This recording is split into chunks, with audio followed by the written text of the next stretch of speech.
Well, everybody, welcome to CSIP Podcast. Thank you all for being here. Wanted to open up the space so y'all can share a little bit about what's happening in your communities. We'll start with Vicky. Hi everyone, my name is Vicky Amesco Aguilar. I am a Two-Spirit trans advocate. Right now I have an organization called Obsidian, which is a native Two-Spirit or gender and indigenous queer support circle that supports anyone who is not feel like part of the LGBT community. So we do a lot of advocacy with native and indigenous people. That's right. Mm-hmm. Hi, I'm Edgar Ewan. I pronouns all or any. I am the community outreach manager for an organization called Diversity Collective. We're the leading LGBTQ resource center for Ventura County, and our whole mission is to provide advocacy, visibility, and safety and wellness to the LGBTQ plus community. I also founded Diversity Shines, which is a sexual health network that provides free sexual health products and wellness to the most vulnerable communities here in Ventura County. That's right. And Victor. Great to have all of us here in the same room. I'm Victor Solis. I'm a co-organizer with 5051, 50 states, 50 protests, one movement. We're here in Ventura County, standing strong with our local indigenous groups, our immigrant community. We're part of the 805 Immigrant Coalition, and we are taking to the government center this Saturday for No King's Day. Wonderful to be with all of you guys and all of you folks who are fighting the good fight to keep our community safe and keep our people healthy. And that's something that I wanted to highlight is the solidarity amongst groups and the evolution of el movimiento. As time goes by, we learn more of all our different ways, and we celebrate our different ways. We become all inclusive. We see the power in doing that. What are some of the things that you want to mention, Vicky, that you've been working on that are helping the community, especially los inmigrantes ahorita? Yeah, that's a good question. I think for my type of advocacy is still starting. It's not as big as I want it to be. Now it's like we said, like Obsidian has started no more than a year. It hasn't been too big. We're only about 3 official members, so hopefully by this year we'll triple the amount. But some of the members that are part of my organization, we volunteer with other local nonprofits or underground organizations such as like VC Defensa, 805 Ondocu. So pretty much what we do is that I try to open spaces for queer indigenous people who don't have a space for them to feel comfortable. I have worked closely with Q Club to have pride events. Unfortunately this year I haven't had the chance to communicate with them, but the past 3 years I've been doing an event there for Q Club, which is something new, specifically in the city of Oxnard, because not a lot of people, queer community members, don't really go to the city of Oxnard to celebrate who they are as people. So for me to open a space at a local bar, at a local place that is not always seen as somewhere that they could go, and creating those spaces creates a movement for people, right? And I also work closely with the Museum of Ventura County, which was a big project for me with Diego Huerta, which is a well-known photographer. Working with Diego, you're saying? Diego Huerta, Diego, and Carlos Ortega. He was the director for setting up that Enfoque, which is Immigrant Voices. So I was showcasing that exhibit. It was such a big movement for my community. Not only to show my Purepecha people, which in the city of Michoacan, but also my queer Two-Spirit people. I was the only one who was open about their sexuality. So seeing someone who's not a typical heterosexual male, specifically not fitting again in the female role and wearing a female regalia, has a lot of empowerment to do to our people. So that's what I tend to do, create spaces that we have either been left out or non-seen.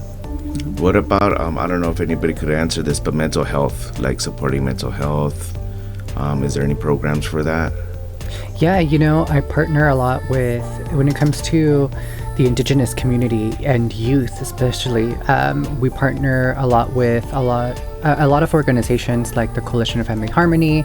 We partner with MyCop, and we bring community members, not just LGBTQ, but anyone who is struggling in the mental health space. And I know that in the immigrant communities or monolingual communities, immigrant communities, mental health is not something that we talk about.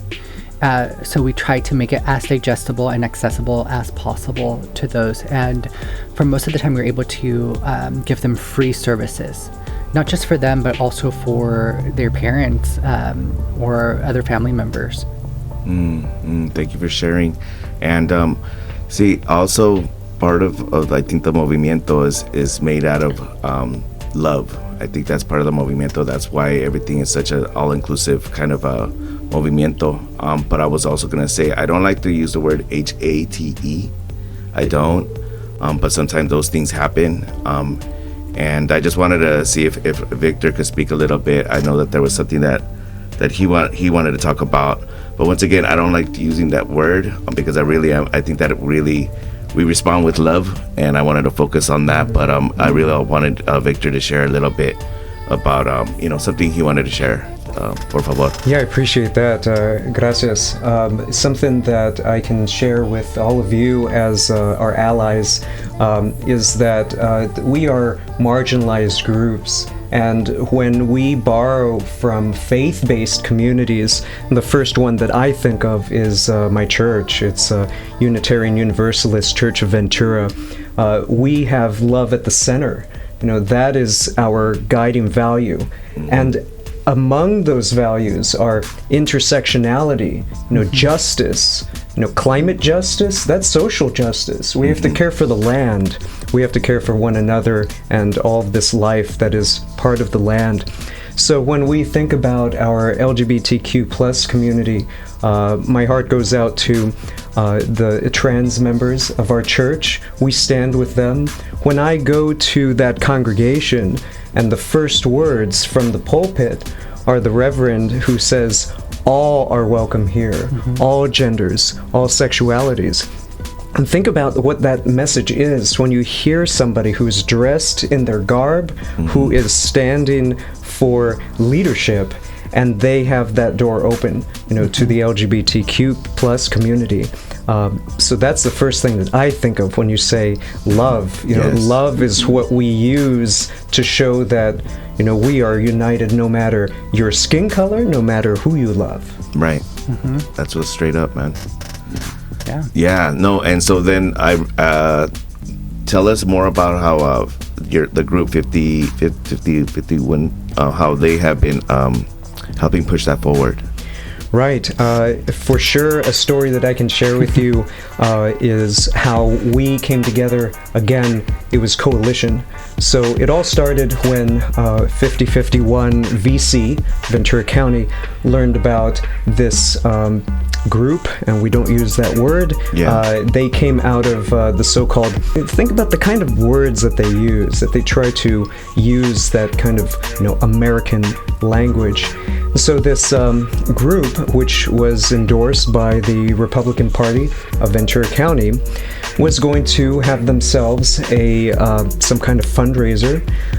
And that group is actually listed on the Southern Poverty Law Center group of those H groups. Yeah. So we already know that this group is not welcome in Ventura County, but yet they had their big fundraising party that was going to be at Limon y Sal. Where's the irony here of a restaurant with a Spanish name that's going to host a right-wing white nationalist group? So we said, who knows about this is our trans sanctuary people, our LGBTQ community. That includes people like Amber Thompson, who is a mother. She is a transgendered woman who is our California delegate, for this area. And she says, this is what we're going to do. We're going to start the campaign now. We use our social media. We get our colleagues from Los Angeles. So the shout out to 5051 SoCal. Yeah. Their head of security says, there is no space for this in Southern California. They start blowing up on Reddit, on Instagram, putting out the reviews that, so this is the restaurant that hosts this kind of group not welcome in Ventura County. The pressure campaign starts. They get hundreds of views on Reddit, and people come out to say, no way. That restaurant, I will never go there again. They start getting the bad reviews. They share it with the owners and say, so what do you think? Do you want to have a protest? Do you want us to come and talk about your restaurant? We can reach out to the media. Nothing that a restaurant wants more than bad press. So they think about it. Within 3 days, within 72 hours, that restaurant owner gets back to us and says, well, what do you want us to say? And we ask, again, this is our coalition, trans sanctuary, LGBTQ plus community of the whole county, not just Ventura City and the people around Limon y Sal on Main Street in Ventura. We all get together and we say, here's our ask, is you say, we do not tolerate these groups. They can go somewhere else. We stand with our community. We stand with the people who want inclusivity, the people who stand for the children, for families. So that group, that H group, is sent packing. They go off to some other private location. They go back into the shadows, wherever they came from.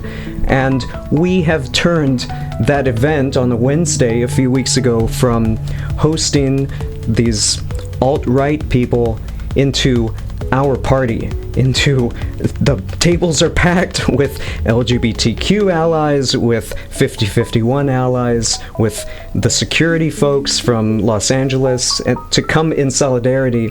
The rainbow flags are there. All our flags are there. And that was a great example of how when the people come together in the united purpose, that we get those people out and we have love at the center. Definitely gonna give you an applause for that one, because I was invited and I went to go check it out and support, and it felt like a good vibe. Everybody felt like, you know what, we came here to bring good positive vibes. Anything you want to share about other? Have you been to any of the demonstrations that have been happening? Well, I mean, particularly for me, I really like to get involved in the community, and what Victor said, I think we try to eliminate every age group. I mean, I even though you don't like the word, it is something that it's, for our community, something that we see every day. It's, I will say it, but then I won't say it anymore. But hate is something that we deal with every day. It is something that we wake up to. It is something that it is called upon us with our permission. It is something that we have to live in this colonized institution, in education specifically. Society has also had this heteronormative ideologies. It could come from any institution, not just education. Religion, family dynamics. It comes everywhere. So the word age is something that is taught to this day. So the types of demonstrations that I do, or types of involvement that I try to get involved, is to get rid of that. One thing I want to talk and bring it back to teaching our youth, right? I am a school counselor. I don't practice that. I'm working at a different position. But when I was a school counselor at a particular school in Oxnard, elementary school to be specific, I was the first school counselor to bring a pride event to the campus. First ever in the city of Oxnard. Never heard about to be in elementary school, and for me that was shocking. I was like, what? What do you mean you don't have something like this in Oxnard? Specifically in elementary school, well, the principal was really supportive. I had a supportive team in that elementary school. But the district was scared. They were saying it wasn't going to be the response of the parents. Right? I was like, well, let's give it a try. Let's not call it Pride. Let's call it Rainbow Day. Let's teach 3 pillars, which was community, which Victor mentioned, unity, and respect. You don't have to, be one of us. You don't have to accept us fully, but we only ask you to respect us, because we respect the, cisgender heteronormative culture. As LGBT, myself as a transgender person, we accept our lives. We don't discriminate, but we expect the same thing back. In unity, when we ask for support or when we need support, we are there to support the community, and we want that back too. It's that we give and receive, but it's not always about that. It should be something naturally. In community, that no matter who we are as people, we are here for one thing, to love and to be there for each other, especially as youth, because the youth face so much mental health issues. Yeah. It could become illnesses at points, like suicide. Suicide is an illness. Yeah. It's something that Depression, bro. Yeah. So that's what was the first thing I did. From there on, I started to get more involved. Like you were saying, that, go back to your question, what do I get involved in? I get involved in protests and demonstrations that bring up issues that either are secluded or shadowed by the extremely right party or conservative party. Just yesterday, I was with VC Defense with ICE. Yeah, that was crazy. Yeah, we they organized. I'm not gonna take the credit, but VC Defense organized this media conference, and we had over 200 people showcase in that protest.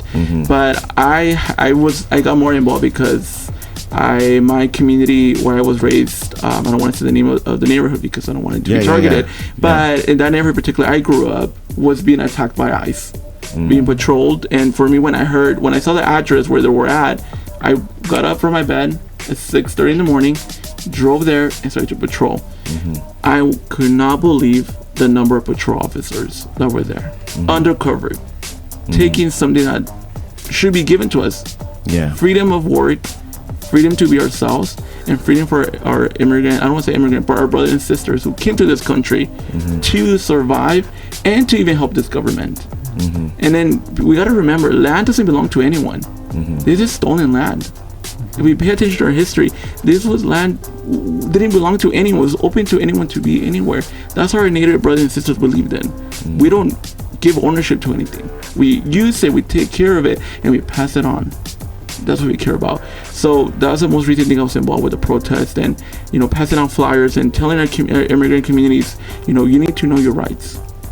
And we got to think more into the back end of our community. I mean, speaking to Edgar, because Edgar and I both identify as part of the LGBTQ plus community, we also have another target on top.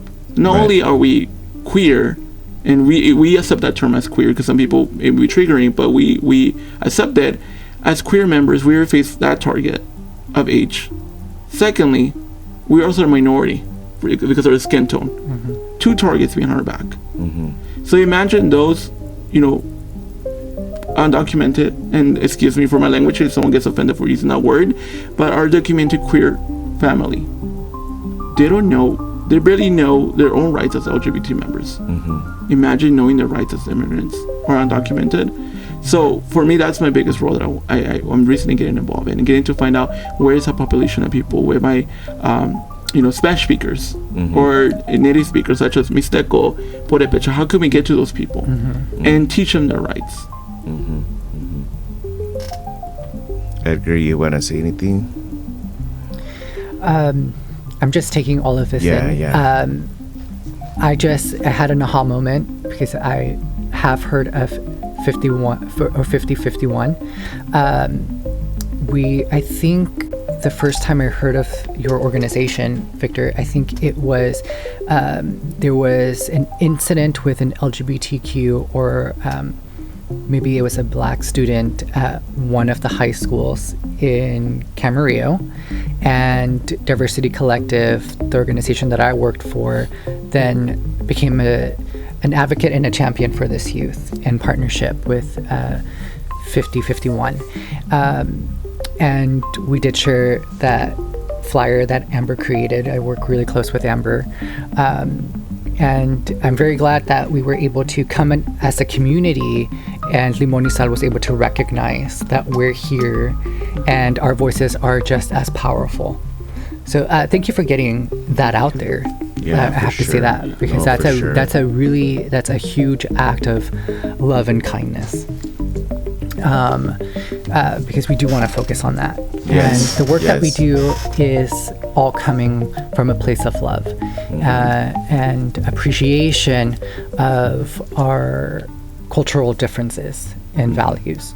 One of the things that has made me champion and being an advocate is having the privilege. I recognize that I have privilege. I was born male. already have a seat at the table. And I recognize that other folks, like someone that might be undocumented or an immigrant and only speak Spanish or their native tongue, does not have that level of privilege and visibility that I have. But because I have that privilege and recognize that I have that privilege, I'm also able to recognize when there's systems of oppression. Like Vicky was saying, it is a compounding effect. We're both queer, we're both brown, and I come from, my parents are now citizens, but they were immigrants to this country, and I am able to recognize the everything that was working against them, and how that created a systemic oppression to the people in my community and my neighborhood, and that's what I'm trying to dismantle with the work that I do now. Because if we keep holding, if we don't become visible and become a voice for the voiceless, we're just part of the problem. We're not aiming to fix anything. We're just waiting. We're sitting idle, really, for someone else to come, but we're not going to have any other savior other than ourselves. And it is, I think, up to, if you are so inclined, and because I don't also want to I have friends who want to advocate and fight. I had friends that wanted to be there last night in downtown Oxnard marching, but because of certain circumstances, they didn't want to put themselves or their families at risk or in jeopardy. Of course. So we have to be mindful of and strategic on how we're going to make effective change.